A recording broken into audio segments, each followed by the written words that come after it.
Iran আবার প্রমাণ করল শক্তি শুধু দেখানো নয়, প্রয়োগও করা যায়। মধ্যপ্রাচ্যের আকাশে আবার আগুন জ্বলে ওঠে। ইরান বলল, আমরা এখনো বেঁচে আছি, আরও শক্তিশালী হয়ে। ইরান দীর্ঘপাল্লার ক্ষেপণাস্ত্র ছুড়ে আবার জানিয়ে দিল, এই অঞ্চলের কোনো সমীকরণই এখন তাদের ছাড়া পূর্ণ হয় না। পশ্চিম এশিয়ার আকাশে গর্জে উঠল ইরানি ক্ষেপণাস্ত্র। ইসরায়েলের সঙ্গে জুনের যুদ্ধে ইসরায়েলকে চমকে দেওয়ার পর ইরান এবার সমুদ্রে শক্তি দেখালো। হরমুজ প্রণালী ও ওমান সাগরে ইরান ব্যাপক ক্ষেপণাস্ত্র নিক্ষেপ করেছে। এটি বিশ্বের অন্যতম গুরুত্বপূর্ণ তেল পরিবহন পথ, আর সেখানে ইরানের এই প্রদর্শন বহু দেশের মাথা ব্যথা বাড়িয়েছে। যুদ্ধের মতোই বাস্তব, মহড়ার মতোই প্রস্তুত। ইরান দেখালো তাদের রিয়েল টাইম যুদ্ধ শক্তি। নৌ মহড়ার দ্বিতীয় দিনে ইরান বিভিন্ন ক্ষেপণাস্ত্র ছুড়ে। ইরানের সরকারি টিভি জানালো, দেশের মূল ভূখণ্ড থেকে নিকটবর্তী লক্ষ্যে এই ক্ষেপণাস্ত্রগুলো নিক্ষেপ করা হয়। দূরপাল্লার ক্ষেপণাস্ত্রের মঞ্চে ইরান শীর্ষে, মাইলের পর মাইল পেরিয়ে লক্ষ্যভেদ। ইরানের ক্ষেপণাস্ত্র যেন বলছে, কেউ ভাববেন না আমরা দুর্বল। আইআরজিসি যে ক্ষেপণাস্ত্র নিক্ষেপ করেছে তার মধ্যে রয়েছে কোয়াদর 110, কোয়াদর 380 এবং ঘাদের, যার পাল্লা 2000 কিলোমিটার। এর সঙ্গে ছিল 303 নামে পরিচিত একটি ব্যালিস্টিক ক্ষেপণাস্ত্র। টিভি ফুটেজে দেখা গেল নিখুঁত হামলা, বিশ্বকে দেখানো ইরানের আঘাত শুধু উচ্চ শব্দ নয়, তার সঙ্গে ছিল নির্ভুলতা। টিভি ফুটেজে দেখা যায় ক্ষেপণাস্ত্রগুলো উৎক্ষেপণ হয়ে সঠিকভাবে লক্ষ্যবস্তুতে আঘাত করছে। একই সময়ে ড্রোনগুলো শত্রুপক্ষের ঘাঁটির মতো স্থাপনায় হামলা চালিয়েছে বলে রাষ্ট্রীয় গণমাধ্যম জানায়। যুদ্ধ গেলেও বার্তা রয়ে গেছে, ইরান প্রস্তুত যে কোনো মুহূর্তের জন্য। জুনের যুদ্ধের পর এটি ইরানের দ্বিতীয় বড় নৌ মহড়া। অগাস্টে প্রথম মহড়াটি হয়েছিল। এবার আইআরজিসি নৌবাহিনী কৃত্রিম বুদ্ধিমত্তার প্রস্তুতি দেখিয়েছে। ইরানি সৈন্যরা যেন বলছে, যদি প্রয়োজন হয় বুকের রক্ত দিয়ে রক্ষা করব ভূমি ও সমুদ্র। নাবিকরা যে কোনো সম্ভাব্য হুমকির বিপরীতে তাদের অটল মনোবল ও প্রতিরোধ শক্তি প্রদর্শন করেছে। পশ্চিমা দেশগুলো বলছে, ইরানের ব্যালিস্টিক ক্ষেপণাস্ত্র আঞ্চলিক স্থিতিশীলতার জন্য হুমকি। ইরানের ক্ষেপণাস্ত্র আর বিশ্বের কপালে দুশ্চিন্তার ভাঁজ। পশ্চিম বলছে, এই ক্ষেপণাস্ত্রগুলো ভবিষ্যতে পারমাণবিক অস্ত্র বহনেও ব্যবহৃত হতে পারে। ইরান বলছে, আমরা একা নই, আমাদের সঙ্গে আছে প্রতিবেশীরাও। সৌদি আরব, ইরাক, ওমান ও আজারবাইজান সীমান্ত পেরিয়ে এই মহড়ায় অংশ নেয়। যদি কেউ ভুল করে দাম দিতে হবে। ইরানের ভাষা আগের মতোই কঠোর। 12 দিনের ইসরায়েল যুদ্ধের পর আইআরজিসি আবারও বড় সেনা মহড়া চালু করেছে। এতে যুক্তরাষ্ট্রের যুদ্ধ জাহাজকে সতর্ক করা হয়। ইরান জানায়, শত্রুর যে কোনো ভুলের জবাব হবে কঠোর। মহড়ায় ইরান ইলেকট্রনিক যুদ্ধ পরিস্থিতিতে এয়ার ডিফেন্স সিস্টেম মোতায়েন করে। তারা কৃত্রিম বুদ্ধিমত্তার মাধ্যমে সমুদ্র ও আকাশের হুমকি শনাক্ত করেছে। হরমুজ প্রণালীর গুরুত্ব নিয়ে ইরানের সতর্কবার্তা, যে পথ দিয়ে বিশ্বের 20% তেল যায় সেটি রক্ষা করতে দৃঢ় প্রতিজ্ঞ ইরান। মধ্যপ্রাচ্যের আবারও ঝড় আসছে। নীরব রাত ভেদ করে উঠে আসছে এক অস্বস্তিকর প্রশ্ন, মার্কিন বাহিনীর এই বিরল ক্ষেপণাস্ত্র মোতায়েন কি আরেকটি বড় যুদ্ধের ইঙ্গিত? মধ্যপ্রাচ্য উত্তেজনার পুরনো মঞ্চ, আবারও সেদিকে চোখ ঘোরাচ্ছে বিশ্বের সামরিক শক্তিগুলো।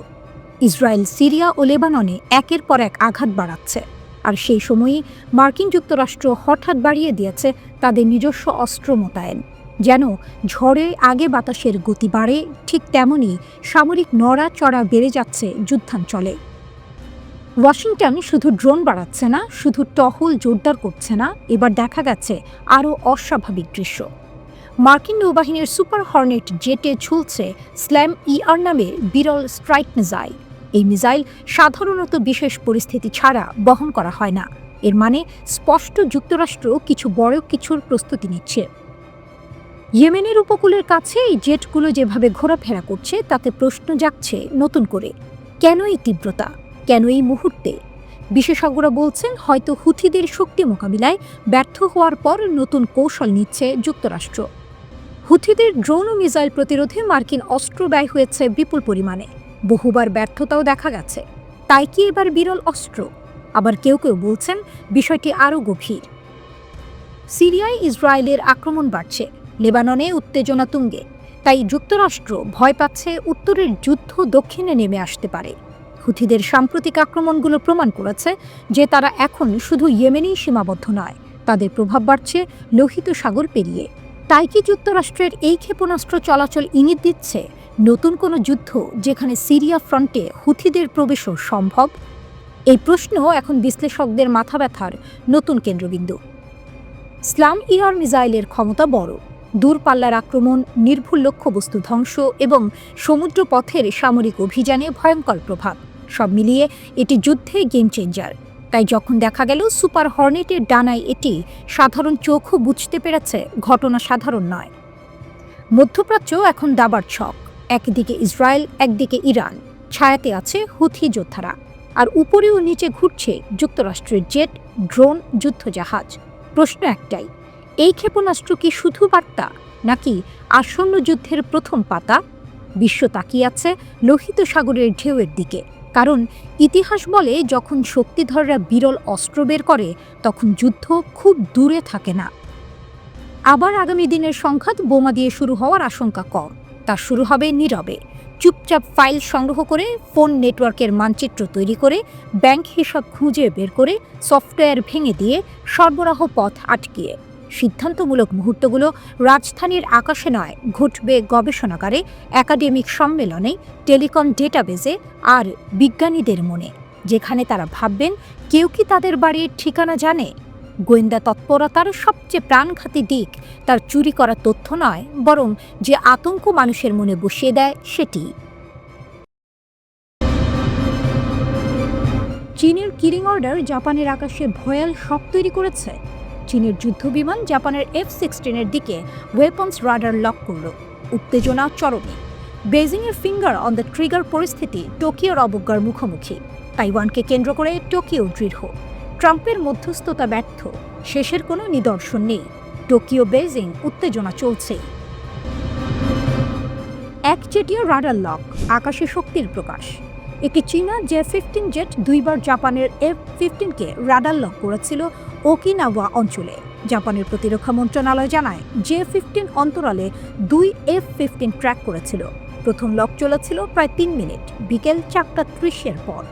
দ্বিতীয় লক স্থায়ী হয়েছিল প্রায় 30 মিনিট, 2 ঘন্টা পরে। জাপানের প্রতিরক্ষামন্ত্রী শিনজিরো কোইজুমি বলেছেন সম্ভাব্য আকাশসীমা লঙ্ঘনের জন্য জাপানি জেট স্ক্র্যাম্বল করা হয়েছে। কোইজুমি বলেন গতকাল 2টি ঘটনা ঘটেছে। চীনা সামরিক বিমান জাপান আত্মরক্ষার বাহিনীর বিমানকে রাডার দ্বারা লক্ষ্য করেছে। এমন কাজ বিপজ্জনক, নিরাপদ অপারেশনের সীমা অতিক্রম করে। আমরা চীনা পক্ষকে শক্তিশালী প্রতিবাদ জানিয়েছি, পুনরায় এমন ঘটনা না ঘটার দাবি করেছি। টোকিও জোর দিয়ে বলেছে জাপানের আকাশসীমা লঙ্ঘন হয়নি, কোনো আঘাত বা ক্ষতির খবর পাওয়া যায়নি। চীনা J-15 লিয়াওনিং এয়ারক্রাফট ক্যারিয়ার থেকে উৎক্ষেপণ করা হয়েছে। লিয়াওনিং ওকিনাওয়া দ্বীপের দক্ষিণে 3টি ক্ষেপণাস্ত্র ধ্বংসকারী জাহাজ নিয়ে চলছিল।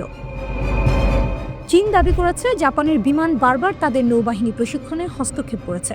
ফায়ার কন্ট্রোল রাডার লককে আকাশ যুদ্ধের সবচেয়ে ভয়ঙ্কর ঘটনা মনে করা হয়। এটি সম্ভাব্য ক্ষেপণাস্ত্র হামলার সংকেত দেয়, পালানোর নির্দেশ দেয়। এই ঘটনা জাপানি ও চীনা বিমানগুলোর মধ্যে প্রথম রিপোর্ট করা রাডার লক। আগে চীনা ও জাপানি জাহাজ ডায়াও সেনকাকু দ্বীপের কাছে মুখোমুখি হয়েছিল। চীন বলেছে একটি জাপানি মাছ ধরা নৌকা অবৈধভাবে ডায়াও দ্বীপের জলসীমায় প্রবেশ করেছে। জাপান জানিয়েছে 2 চীনা কোস্টগার্ড জাহাজ তাদের জলসীমায় প্রবেশের পর তারা তৎপর হয়েছে।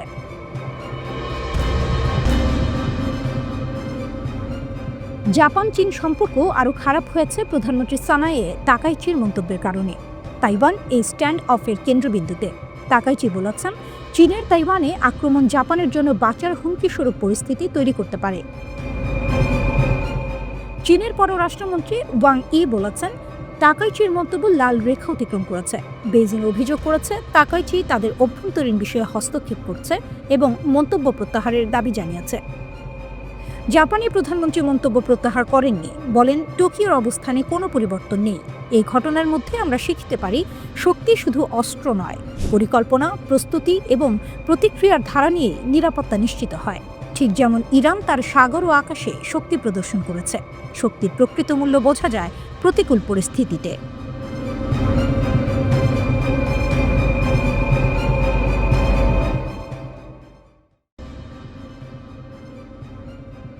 আকাশে নয়, সমুদ্রে নয়, চুপচাপ ছায়ার ভেতরে চলছে এক ভয়ঙ্কর যুদ্ধ। মোসাদ বনাম ইরান, যে যুদ্ধ দেখা যায় না কিন্তু ঠিকই রক্ত গরম করে দেয় পৃথিবীর শক্তিধর রাষ্ট্রগুলোর। গোয়েন্দা দুনিয়ায় সত্য সবসময় সন্দেহের সঙ্গে আসে। কোনো কিছুই পরিষ্কার নয়, কোনো কিছুই শেষ নয়। গল্পগুলো ভেসে ওঠে অর্ধেক সত্য অর্ধেক রহস্য হয়ে, কখনো বীরত্বে সাজানো, কখনো প্রোপাগান্ডার সেলাইয়ে বোনা। ইসরায়েল ও ইরানের ছায়াযুদ্ধ এমনই। সম্প্রতি তেহরান দাবি করেছে তারা বহুদিনের প্রতীক্ষিত পাল্টা আঘাত হেনেছে। তারা নাকি ইসরায়েলের সবচেয়ে সংবেদনশীল পরমাণু চক্রে অনুপ্রবেশ করেছে, গোপন নথির বিশাল ভাণ্ডার তুলে এনেছে, যেখানে রয়েছে বিজ্ঞানীদের তালিকা, স্থাপনার মানচিত্র, অভ্যন্তরীণ নথিও আছে। ইরানি টেলিভিশন এই গল্পকে প্রায় কিংবদন্তিতে পরিণত করেছে। একটি ব্যাপারে সন্দেহ নেই, কেউই পুরো ঘটনা বানিয়ে বলছে না। আসল যুদ্ধ বহুদিন ধরে আকাশে নয়, চলছে গোয়েন্দা সংস্থার অন্ধকার করিডোরে, ধীরে, হিসেবে পদ্ধতিতে, কাছ থেকে। এর আধুনিক ধাপ শুরু হয় 2018 সালে। তখন ইসরায়েলি এজেন্টরা তেহরানের দক্ষিণের একটি গুদামে ঢোকে। সেখানে থেকে গোপন অস্ত্র কর্মসূচির 1 লাখের বেশি নথি চুরি করে আনে। অভিযানটি ছিল অবিশ্বাস্য। তারা সাধারণ ছদ্মবেশে ঢুকেছিল, পাহারাদারদের ফাঁকি দিয়েছিল, সিন্দুক ভর্তি কাগজপত্র নিয়ে তেহরান ছেড়ে অদৃশ্য হয়ে বেরিয়ে আসে। পরে ইসরায়েল এই নথিগুলো প্রদর্শন করে নকশা, মানচিত্র, অস্ত্রের ব্লুপ্রিন্ট। এরপর ইরানের ভেতরে একের পর এক অদ্ভুত ঘটনা ঘটে। নাতাঞ্জে বিস্ফোরণ, ক্ষেপণাস্ত্র উন্নয়ন এলাকার পাশে আগুন, শিল্প কারখানায় দুর্ঘটনা, সবই কাকতালীয়ভাবে ইরানের পরমাণু স্থাপনায় আঘাত হানে। শুরুতে তেহরান বলেছিল প্রযুক্তিগত ত্রুটি, পরে বাধ্য হয়ে বিদেশি ধ্বংসাত্মক কর্মকাণ্ডকে দায়ী করে। এভাবেই স্বীকার করে যে ইসরায়েল তাদের ভেতরে গভীর পর্যন্ত ঢুকে গেছে। হঠাৎ 2020 সালের নভেম্বর, ইরানের অস্ত্রমুখী কর্মসূচির স্থপতি মোহসেন ফাখরিজাদে নিহত। তেহরানের কাছে এক অভিযান। এটি এত নিখুঁত ছিল, মনে হয়েছিল রোবোটিক কোনো পরিকল্পনা। ইরান পরে জানায় স্যাটেলাইট নিয়ন্ত্রিত স্বয়ংক্রিয় অস্ত্র দিয়ে তাকে হত্যা করা হয়েছে। বার্তাটি ছিল কঠিন, বিজ্ঞানীরা যত পাহারা পাক তবুও নিরাপদ নয়। ছায়াযুদ্ধ আরও ভয়ঙ্কর হয়। শুধু গুপ্তচর বৃত্তি নয়, শুরু হয় মিশ্র যুদ্ধ। 2025 সালের মাঝামাঝি এসে গোপন অভিযান সরাসরি শক্তি প্রয়োগের সঙ্গে মিশে যায়। রিপোর্টে বলা হয় ইসরায়েলি এজেন্টরা ড্রোনের যন্ত্রাংশ চোরাই পথে ইরানে পাঠায়, সেখানে গোপন লঞ্চপ্যাড তৈরি করে। সেই মানববিহীন বিমান দিয়ে ইরানের প্রতিরক্ষা ব্যবস্থা অচল করা হয়, যাতে পরবর্তী বড় হামলা সহজ হয়। এই ঘটনাগুলোই পরিণত হয় 12 দিনের যুদ্ধে।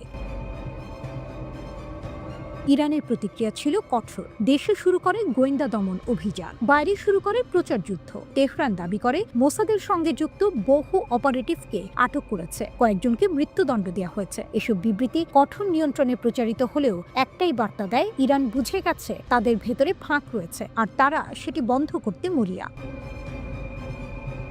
তারপর জুন, ইরান জানায় তারা এবার গোয়েন্দা যুদ্ধ উল্টো দিকে ঘুরিয়ে দিয়েছে। তাদের সদস্যরা নাকি লাখ লাখ পৃষ্ঠা ইসরায়েলি পরমাণু নথি পেয়েছে, মানচিত্র, নথি, ঠিকানা, সবই। গোয়েন্দা যুদ্ধে জয় ঘোষণা করাও এক ধরনের শক্তির প্রদর্শন। ইরানের এই ঘোষণা তাই ছিল মনস্তাত্ত্বিক যুদ্ধ। হুথিদের ট্রাম্প কার্ড পুতিনের জন্য এক খেলা। ইয়েমেনের হুথি বিদ্রোহীরা আবার সবাইকে চমকে দিল। এবার তারা মুক্তি দিল এক রাশিয়ান নাবিককে। কাজটি করেছে কৌশলগতভাবে, যাতে পুতিনের মন জয় করা যায়।